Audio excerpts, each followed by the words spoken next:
You are welcome to Literature Hub 247. This is a platform where the art and science of literature are discussed.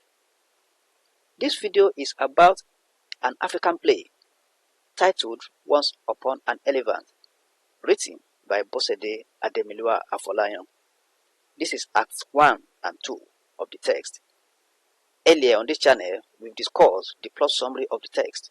So, if you need the link to that video, you can just write in the message box that I should send you the link to the plot summary of Once Upon an Elephant. Act 1.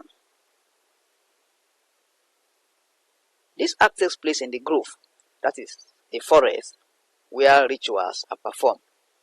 In the background are the metallic clanging of gong and chants of Ogun. Ajanaku, who is about to be enthroned as the king, sits bare-chested on a stool. Ajanaku is the same person as Olaniyono. Two elderly men, Odejimin and Ogundele, stand by his side. Serubaon, bare-chested, ties a red cloth around his waist, appears from within. He performs some rites and stops.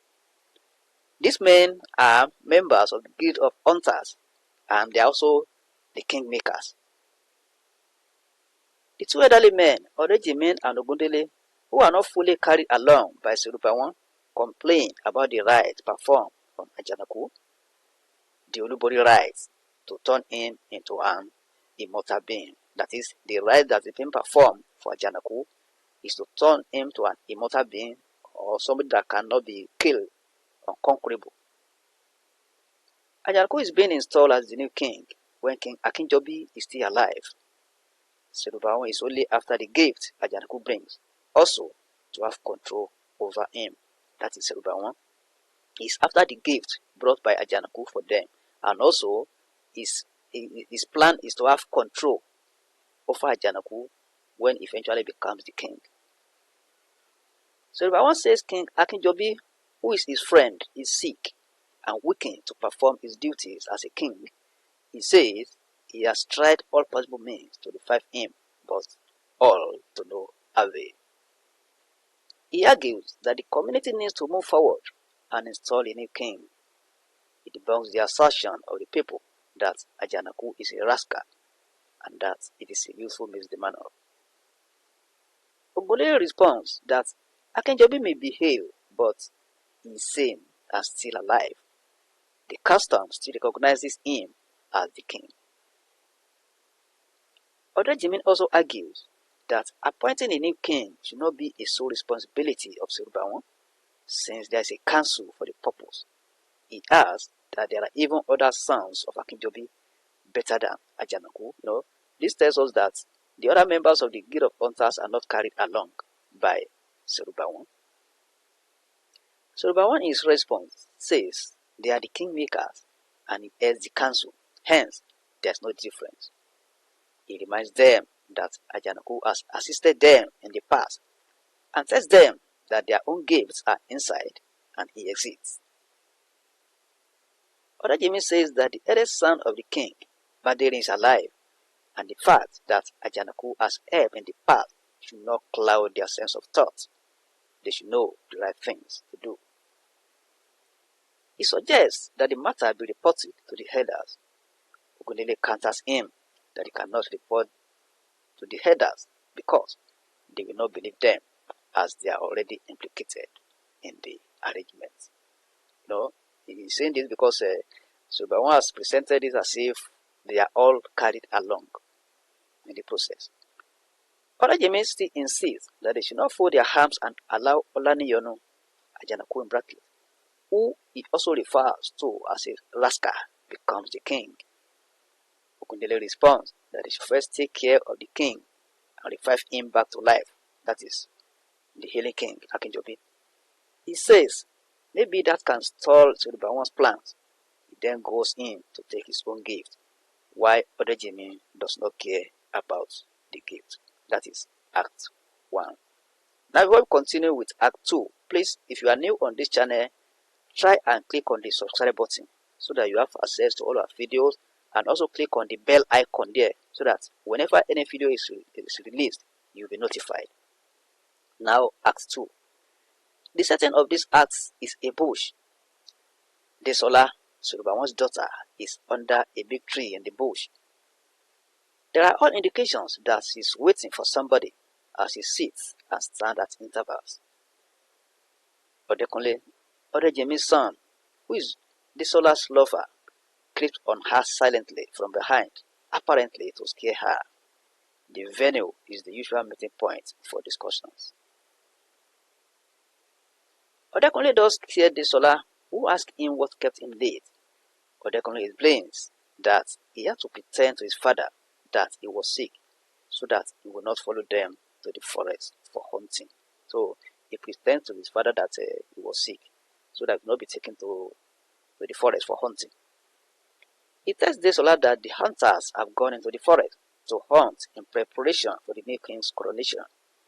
In response to Desola's question, he says he prefers seeing his lover to the hunting expedition. Desola informs Odekunle that her father said that Odekunle's parents could come after the next harvest to come and formally ask for her hand in marriage. Odekunle is happy to hear this. He thanks Ogun and sings. Odekunle says the ceremony will bring an end to their secret meeting under the tree in the bush. Desola then responds that the place is not secret because her friend Yosola always sees her onto the bush path whenever she's coming to meet him. Odekunle says he's anxious about the day and feels as if the day has come and gone. They both laugh and embrace. Desola says she's happy but pessimistic about the whole issue. Odekunle then urges him to speak out her mind. She explains that she has been having some terrible dreams. She narrates that she dreams about their wedding ceremony. Odekunle was in his happiest mood with his friend, chanting a lot of Ijala, that is narrating the dream. She says she was also happy, but when it was time to chant her own Ekun Iyawo, she lost her voice. What is the meaning of this Ekun Iyawo? This Ekun Iyawo is part of the Yoruba culture. It's just an oral rendition that's always made by a bride during the traditional wedding ceremony. So she lost her voice. Her brain became blank and could not remember anything. She was then sweating and crying simultaneously. Likewise, her mother. She narrates further that Odekunle was so furious that he threatened to kill her if she did not sing. She said she tried to explain but could not find a voice. She then begs Odekunle to pronounce it a dream that did not come to pass. Odekunle asks her if she has not told anybody about the dream.